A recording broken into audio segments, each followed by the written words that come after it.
Hello friend, welcome back to e learning with Hina ma'am channel. आज का जो session है काफ़ी इंपॉर्टेंट सेशन है, क्योंकि आज हम स्टार्ट कर रहे हैं जो हमारी होम साइंस की श्रृंखला चल रही है उसका 3 पार्ट यानी प्रैक्टिस 3 को। उससे पहले स्टार्ट करने से पहले उसी मोटिवेशन कोड के साथ जो आपको ऊर्जावान रखेगा तथा औरों से बेटर तथा अलग करने के लिए प्रेरित करता रहेगा, क्योंकि हारा वही है जो लड़ा नहीं। आप हार नहीं सकते क्योंकि आपने हार मानी नहीं। तो हंस मुस्कुरा रोना कम कर दे, जिंदा है तो जिंदगी के नाक में दम कर दे। तो चलिए स्टार्ट करते हैं आज का सेशन। हृदय द्वारा शुद्ध रक्त को शरीर के सभी भागों में पहुंचाने तथा अशुद्ध रक्त को फेफड़ों में पहुंचाना है। ठीक है, हृदय क्या करता है? शुद्ध और अशुद्ध रक्त दोनों को यहाँ पे समझिए कि फिल्टर करता है, या कहें कि दोनों को उनकी जगहों पर पहुंचाता है। ये काम होता है हृदय का। इसलिए तो कहा जाता है कि हार्ट कभी बंद नहीं होता। जब बंद होता है जब जाने का टाइम आ जाता है। हृदय द्वारा शुद्ध रक्त को शरीर के सभी भागों में पहुंचाना, और क्या रह करता है ये पहुंचाना, तथा अशुद्ध रक्त को फेफड़ों में पहुंचाना। ये बस याद रखिएगा, बहुत बार पूछा जा चुका है कि अशुद्ध रक्त होता है शरीर में तो फेफड़ों में। ठीक है, अशुद्ध रक्त को कौन ले जाता है? तो भी हृदय ही ले जाता है, शुद्ध हो या अशुद्ध हो। चलिए नेक्स्ट देख लेते हैं, नेक्स्ट इंपोर्टेंट तथ्य को।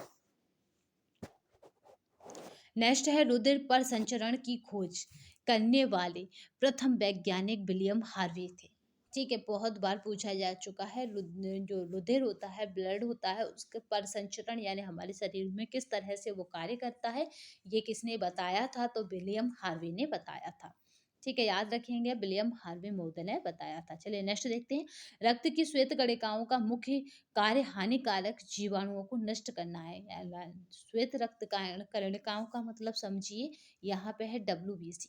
ठीक है, याद रखेंगे यहाँ पे कौन सी है? तो वो WBC है।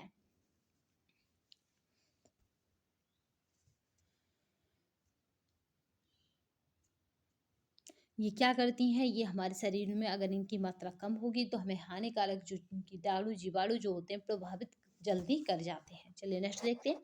शरीर के समस्त भागों तक पोषक तत्वों एवं ऑक्सीजन पहुंचाने वाले व्यर्थ पदार्थों को विसर्जन अंगों तक पहुंचाने वाले तंत्र को क्या कहते हैं? तो परसंचरण तंत्र कहते हैं। वन ऑक्सीजन भी पहुंचाए और क्या कर रहा है? पदार्थों का विसर्जन अंगों तक पहुंचाने वाले तंत्र को क्या कहते हैं? तो परसंचरण तंत्र कहते हैं। प्लाज्मा हल्के पीले रंग का होता है। बहुत बार पूछा जा चुका है कि प्लाज्मा किस तरह का होता है? तो हल्के पीले रंग का होता है। मनुष्य में सामान्यतः हृदय, तो हृदय क्या है? तो 72 से 75 बार धड़कता है। एक स्वस्थ व्यक्ति के शरीर में 4 से 5 लीटर रक्त होता है। ठीक है, अगर एक ह्यूमन बॉडी की बात की जाए तो उसमें 4 से 5 लीटर क्या होगा? रक्त होगा। नेक्स्ट देखते हैं। परिसंचरण तंत्र का प्रमुख अंग है तो वो होता है हृदय। कौन सा अंग होता है? हृदय। हृदय बना है तो कहाँ? हृदय पेशी द्वारा। हृदय किससे बनता है? हृदय पेशी के द्वारा। रुधिर की शुद्धि किस अंग में होती है? तो वो होते हैं फेफड़े। ठीक है, फेफड़े में होती है रुधिर की शुद्धि। नेक्स्ट देखते हैं। रक्त का धक्का बनाने वाली प्रोटीन है। मोस्ट इम्पोर्टेंट है, याद रखिएगा, पूछा जा चुका है। रंग 2013 में भी आ चुका है और कई बार इसे मैंने एग्जामों में देखा है। तो रक्त का धक्का बनाने वाली प्रोटीन है, तो याद रखिएगा फाइब्रिनोजन। ये PDF आपको हमारे टेलीग्राम पे मिल जाएगी, और टेलीग्राम के लिंक प्रत्येक वीडियो के डिस्क्रिप्शन बॉक्स में मिल जाएगी आपको। तो आप टेलीग्राम से इन PDF को आगे के रिवीजन के लिए डाउनलोड कर सकते हैं। चलिए नेक्स्ट देखते हैं। रक्त का कौन सा कण रक्त जमने में सहायक होता है? तो यानी हमारा रक्त जमना कौन उसमें सहायक है रक्त जमाने में? तो यहाँ पे याद रखिएगा प्लेट। सुना होगा कि प्लेटें गिर गई, तो प्लेटलेट्स क्या है? ये रक्त जमाने में सहायक है। और विटामिन के को आप कमेंट बॉक्स में बताएंगे कि जिसके शरीर में विटामिन के की मात्रा कम हो जाती है तो क्या होता है? ठीक है, फेफड़ों में ऑक्सीजन, क्योंकि यहाँ पे के नहीं दिया, मोस्टली यहाँ पे के भी दे देते हैं। लाल रक्त कणिकाएं, श्वेत रक्त कणिकाएं, इनमें से कोई नहीं। यहाँ हो सकता था के हो जाता, विटामिन के। ठीक है, या फिर बी के, इस तरह से साइन भी आ जाता। तो याद रखिएगा ये हो जाता विटामिन के। फेफड़ों में ऑक्सीजन ग्रहण करके कोशिकाओं में पहुंचाना है। मतलब फेफड़ों से ऑक्सीजन ग्रहण करके कोशिकाओं में कौन पहुंचाता है? तो याद रखेंगे हीमोग्लोबिन पहुंच जाती है। फेफड़ों से ऑक्सीजन ग्रहण करके और ये क्या कर रही है, ये कोशिकाओं को दे रही है। तो इसका बीच में कौन काम कर रहा है, तो हीमोग्लोबिन काम कर रही है। इस तरह से याद रखेंगे तो काफी लॉन्ग टाइम तक याद रहेंगे।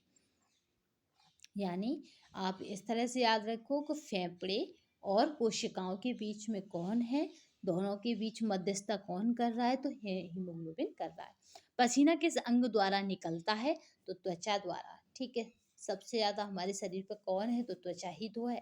त्वचा का आवरण सबसे बड़ा है। मूत्र की शुद्धि किस अंग में होती है, तो वो वृक्क।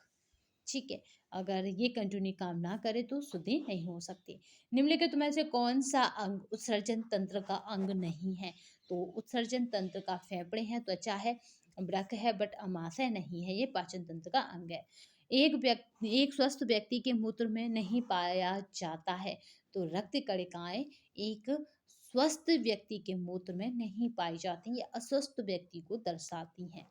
यूरिया, यूरिक अम्ल और लवण, ये तीनों ही चीजें एक स्वस्थ व्यक्ति के मूत्र में पाई जाती हैं। निम्नलिखित में से कौन सा अंग रक्त में हानिकारक पदार्थों को छानकर अलग करने का कार्य करता है, तो वो होता है वृक्क। ठीक है, वृक्क क्या करता है कि जो हानिकारक पदार्थ होते हैं उनको छानकर अलग करता है। तो आज के सेशन में बस इतना ही। नेक्स्ट सेशन में फिर मिलेंगे, तब तक के लिए धन्यवाद। वंदे मातरम, जय हिंद। अगर आप तैयारी कर रहे हैं यूपी टीजीटी पीजीटी की, तो आपको बता दें कि सपोज आप यहाँ पे पीपीएससी की कर सकते हैं, ट्रायल 3 की भी कर सकते हैं, एनसीएम, और इसके बीच आपको जो जो वहाँ पे किस में थंबनेल में दिखाई दे रही हैं, आप उन सभी वैकेंसियों की तैयारी कर सकते हैं।